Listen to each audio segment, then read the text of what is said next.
Saturday night, da-na-na-na-na-na-na. Time for chapter 31. I'll never sing again, I swear. It's the first of the month, rent's due, and so is chapter 31 of Pride and Prejudice by Jane Austen.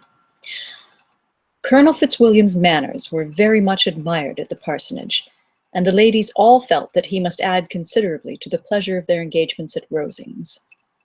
It was some days, however, before they received any invitation thither, for while there were visitors in the house, they could not be necessary, and it was not till Easter Day, almost a week after the gentleman's arrival, that they were honoured by such an attention, and then they were merely asked on leaving church to come there in the evening.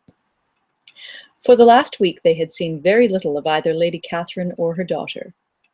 Colonel Fitzwilliam had called at the parsonage more than once during the time, but Mr. Darcy they had only seen at church. The invitation was accepted, of course, and at a proper hour they joined the party in Lady Catherine's drawing-room. Her ladyship received them civilly, but it was plain that their company was by no means so acceptable as when she could get nobody else. And she was, in fact, almost engrossed by her nephews, speaking to them, especially to Darcy, much more than to any other person in the room. Colonel Fitzwilliam seemed really glad to meet them. Anything was a welcome relief to him at Rosings, and Mrs. Collins's pretty friend had moreover caught his fancy very much. He now seated himself by her, and talked so agreeably of Kent and Hertfordshire, of travelling and staying at home, of new books and music, that Elizabeth had never been half so well entertained in that room before, and they conversed with so much spirit and flow as to draw the attention of Lady Catherine herself, as well as of Mr. Darcy. His eyes had been soon and repeatedly turned towards them with a look of curiosity, and that her ladyship after a while shared the feeling was more openly acknowledged, for she did not scruple to call out, "What is that you are saying, Fitzwilliam? What is it you are talking of? What are you telling Miss Bennet? Let me hear what it is." "We are speaking of music, madam," said he, when no longer able to avoid a reply. "Of music? Then pray speak aloud. It is of all subjects my delight. I must have my share in the conversation if you are speaking of music. There are few people in England, I suppose, who have more true enjoyment of music than myself, or a better natural taste. If I had ever learnt, I should have been a great proficient. And so would Anne, if her health had allowed her to apply. I am confident that she would have performed delightfully. How does Georgiana get on, Darcy?" Mr. Darcy spoke with affectionate praise of his sister's proficiency. "I am very glad to hear such a good account of her," said Lady Catherine, "and pray tell her from me that she cannot expect to excel if she does not practice a great deal." "I assure you, madam," he replied, "that she does not need such advice. She practices very constantly." "So much the better. It cannot be done too much, and when I next write to her, I shall charge her not to neglect it on any account. I often tell young ladies that no excellence in music is to be acquired without constant practice. I have told Miss Bennet several times that she will never play really well unless she practices more, and though Mrs. Collins has no instrument, she is very welcome, as I have often told her, to come to Rosings every day and play on the pianoforte in Miss Jenkinson's room. She would be in nobody's way, you know, in that part of the house." Mr. Darcy looked a little ashamed of his aunt's ill-breeding, and made no answer. When coffee was over, Colonel Fitzwilliam reminded Elizabeth of having promised to play to him, and she sat down directly to the instrument.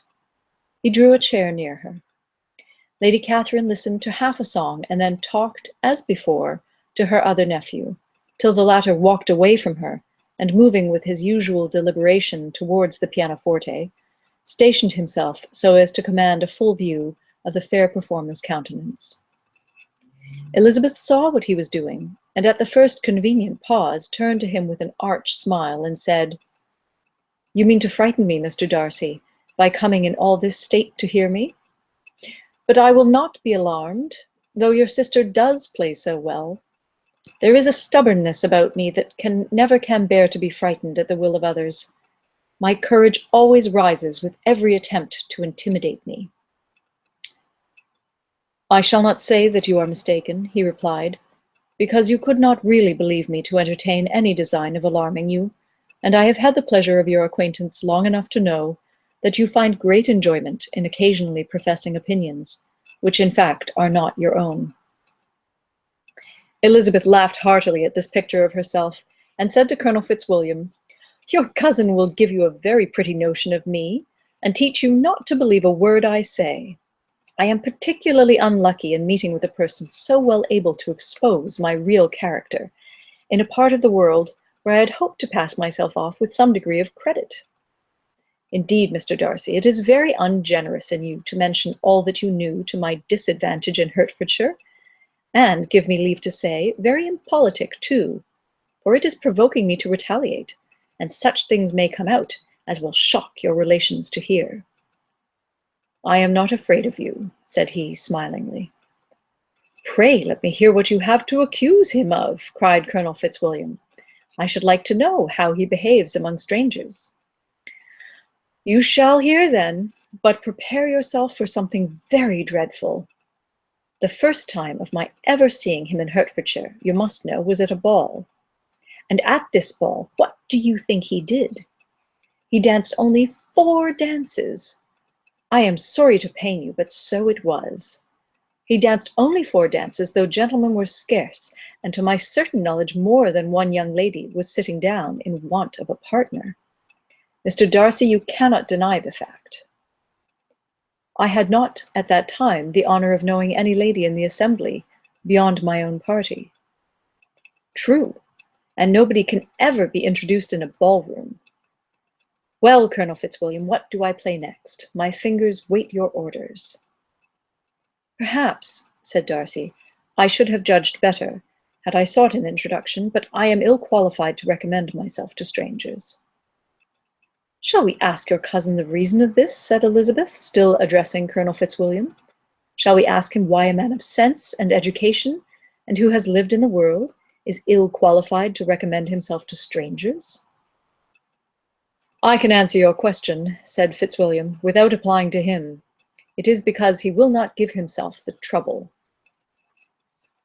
"I certainly have not the talent which some people possess," said Darcy, "of conversing easily with those I have never seen before. I cannot catch their tone of conversation, or appear interested in their concerns, as I often see done." "My fingers," said Elizabeth, "do not move over this instrument in the masterly manner which I see so many women's do. They have not the same force or rapidity, and do not produce the same expression. But then, I have always supposed it to be my own fault, because I would not take the trouble of practicing. It is not that I do not believe my fingers as capable as any other woman's of superior execution." Darcy smiled and said, "You are perfectly right. You have employed your time much better. No one admitted to the privilege of hearing you can think anything wanting. We neither of us perform to strangers." Here they were interrupted by Lady Catherine, who called out to know what they were talking of. Elizabeth immediately began playing a game. Lady Catherine approached, and, after listening for a few minutes, said to Darcy, "Miss Bennet would not play at all amiss if she practised more, and could have the advantage of a London master. She has a very good notion of fingering, though her taste is not equal to Anne's. Anne would have been a delightful performer, had her health allowed her to learn." Elizabeth looked at Darcy to see how cordially he assented to his cousin's praise, but neither at that moment nor at any other could she discern any symptom of love, and from the whole of his behaviour to Miss de Bourgh, she derived this comfort for Miss Bingley, that he might have been just as likely to marry her had she been his relation. Lady Catherine continued her remarks on Elizabeth's performance, mixing them with many instructions on execution and taste. Elizabeth received them all with the forbearance of civility, and, at the request of the gentleman, remained at the instrument till her ladyship's carriage was ready to take them all home. And that is the end of chapter 31. Join me tomorrow night for chapter 32.